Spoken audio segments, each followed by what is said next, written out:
For the repair of the Schneider electric PLC, the following procedures were necessary: replacement of various electronic components and general cleanup of the units. For testing, we add a 24-volt DC power supply.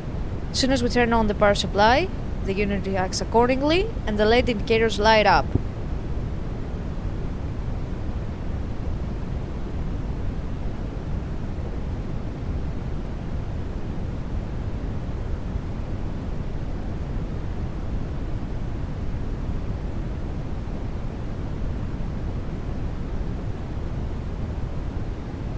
No further testing is possible due to lack of additional units.